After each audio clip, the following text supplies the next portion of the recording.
Din na to.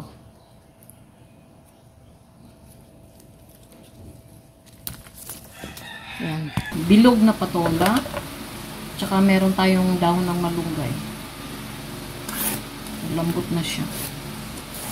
Nabalatan na.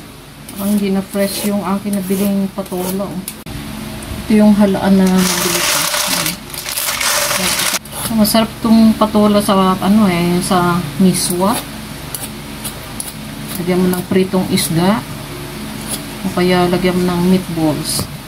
Diba na to? Yung kanina bulok. Yung pakain ko sa aking mga tanim na organic. Yung kamatis ko, hilaw kasi nakalimutan ko bumili sa palengke. Ito yung gagamitin ko sibuyas na puti.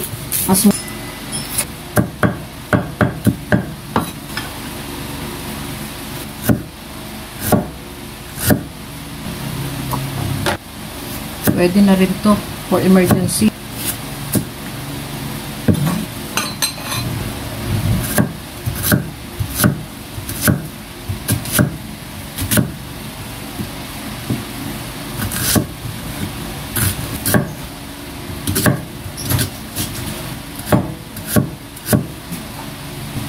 Yung patola.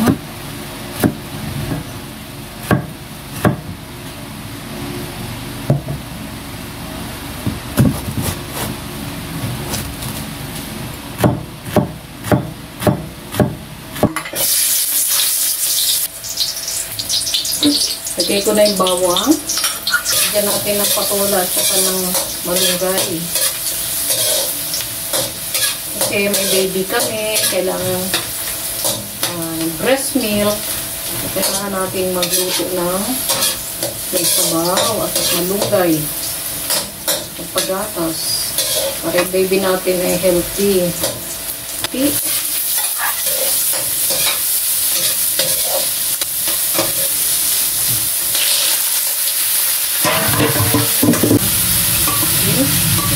Durog na paminta. Masarap.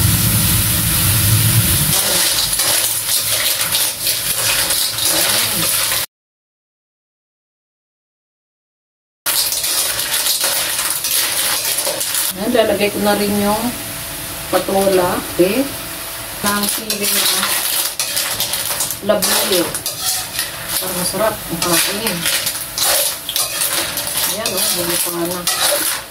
Sabihin, luto na siya. Lalagyan na natin ang sabaw.